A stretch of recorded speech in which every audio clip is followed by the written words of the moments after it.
All right, the Common Magician here with the follow-up to Guess the Method trick number 4. You guys did pretty well with this. A number of you came up with at least a piece of the routine and worked that out and was able to call it out and name it. One of you almost point for point outlined it completely. Really quickly too. So right after it went up, you were able to kind of see through it, and you picked out all the little pieces that go into it. Now, some of you in your descriptions came up with some fairly complex sorts of procedures that probably could work, and maybe the way I presented it may have even appeared that could have happened the way that you thought. Let me just say this is stupid easy. This is super simple. This is not complicated at all. There are very few moves. There's really only one move in the entire thing, and it's a really easy one, and that involves a peek. We'll get to that in a minute. Otherwise, the way it works, it just kind of, scientifically, physically works self-working. It's just going to work the right way. So the idea that I have here came actually from, one of you gave a book reference there. It wasn't the one that I got it from, but I'm going to guess that it's probably at least part of what you pointed to is very similar information. But this is from Anneman's 202 Forces. It's number 33 if you care. It's actually referred to as a hat force, which is a reference that one of you made in there, or rather making a selection from a hat. This is a force that would be done in a hat that, like a fedora, where you push the crown down to make it kind of spherical, or a derby or bowler hat that has kind of a half sphere sort of a shape to it. And the idea is that when you mix cards up in that kind of environment, they don't mix. They don't mix well at all. They kind of stay put. The cards will stay. They will change positions in reference or in relationship to each other, but they will not change positions. They'll kind of stay there. Even if you shake it up and down quite a bit, the cards don't want to move in that kind of an environment. Now, the hang-up with that force and that method of selection is that it's incredibly antiquated. There probably was a time when you could do that. I suppose if you're doing a stage kind of presentation, you could have this antiquated hat that nobody wears anymore sitting out there and use it. So I thought, well, you could just give it a facelift if you just use a bowl. A bowl is essentially the same kind of thing. In fact, it's with the material, the cards slide around even easier, so it makes it a little bit simpler. One thing I want to point out, though, is that I probably was a little too conservative on 2 points. One was the choice of bowl that I had, and the second point was in my motions. I may have been a little bit too conservative for the presentation. To make this work, you can really rail on it, and I've found that you can actually go quite a bit bigger, and I'm going to demonstrate here for you in a moment. But using the bowl that I picked, mostly just because of the way it looked, this nice kind of brass-looking, interesting bowl. It's a prop that has no gimmick to it. It just works. I have the cards here. You do not need to, by the way, use 2 decks for this, obviously. You could do just a written prediction and use 1 deck. Now, before I show you this demonstration and kind of teach you this thing if you've never seen it before, when I do these presentations, obviously I need to bury different methods into it, and I need to throw a few red herrings at you because you guys obviously are well-versed and clever, and I don't want to give you something that you'll just see right through, just show you a trick with 1 move in it that you've seen a million times on YouTube and in other performances, and maybe things that you do. If we're going to make this interesting, I have to try to be selective about the procedures in the presentation. I need to layer them and kind of bury them in there. And also, I kind of have an affinity for some of these antiquated methods, these outdated things that we don't really see much anymore, because I think that things that are outdated can be most effective because they're outdated. They're just things that people don't see and don't think about. So that's why I selected this particular method here today.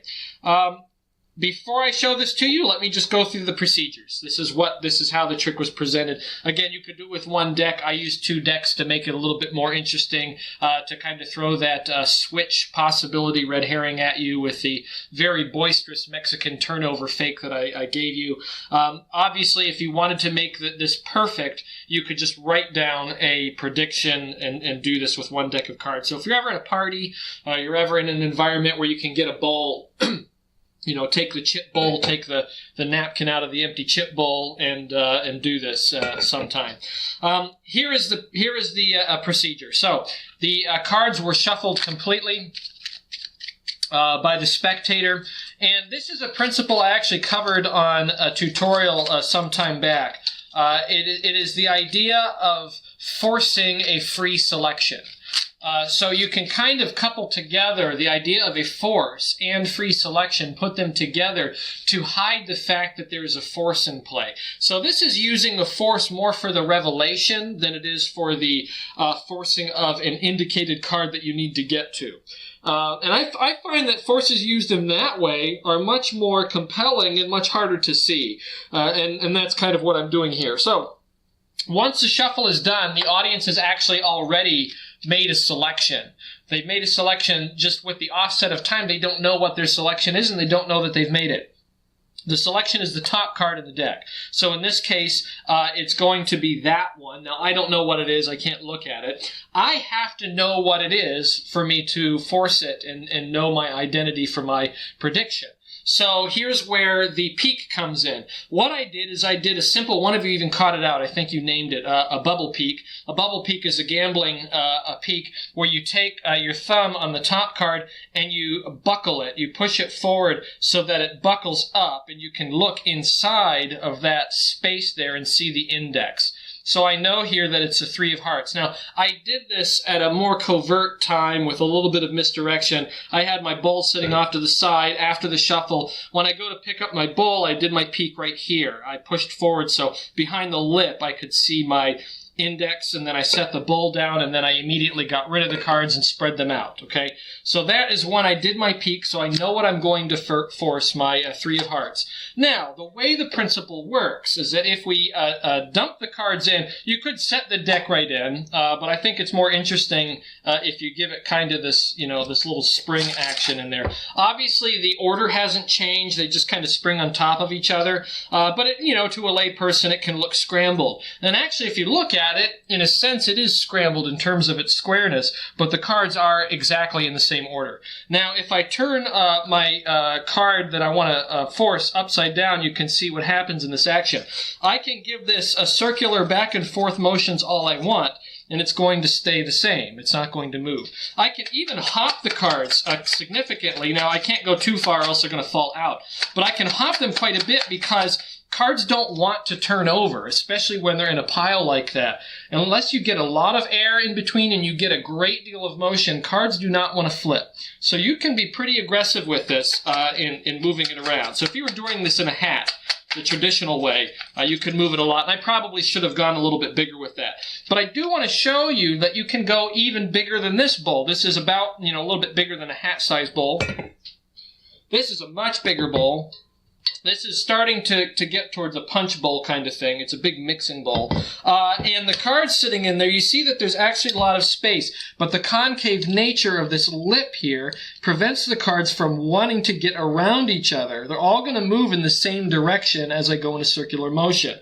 And again, I can hop the cards significantly and they won't want to flip around. So if I put them in here and I give it a much, much bigger mix, and I really flop them around quite a bit, you'll see that actually everything is still in order. They don't want to switch positions. They are relatively in order. They haven't changed. None of them have changed positions, even though they spread out. So you can actually get a little risky with this and go with a bigger bowl. It still would work. Now, if I was doing this for people live, I might not use a cover. The only reason I put a cover on it in our example was I didn't want there to be the impression that I threw the cards in face up and merely just picked out the one that I wanted. That would be a little too silly. So I wanted to put a cover over it so that I could covertly reach in underneath. Now what that did is it gave you a whole other layer of misdirection in your guessing. So that you were starting to think of, where did I hold out the card? Did I use the napkin anyway? That was just there so that I could kind of cover myself in terms of my actual method. But what I probably would do is I would put this up over my head and I would give it a good shake up there, and then I would reach in up over my head. I would take the top card off and then use that card. And then as I brought the bowl down, what I probably would do is I would dump the cards out somewhere so that you wouldn't see the condition of the cards inside of the bowl. But anyway, that is the method at work. It's just a simple force of a free selection. It would be different every time you do it. And obviously people could probably take this home, and if they wanted to experiment with it, if they have the desire, they might discover what it is, but who's going to do that? Let's be honest. So anyway, there it is, an obscure old force that has been given a facelift and can be used in your magic. Just use a bowl for the hat force, Anomen number 33 from 202 Forces. So that's what I got for you today, and hopefully pretty soon we'll give you another Guess the Method or another tutorial. I am on vacation, so as time presents itself here through the summer months, I will see if I can keep some videos going on this channel and keep it interesting for you. Thanks again for participating, and I wish all of you happy magicking.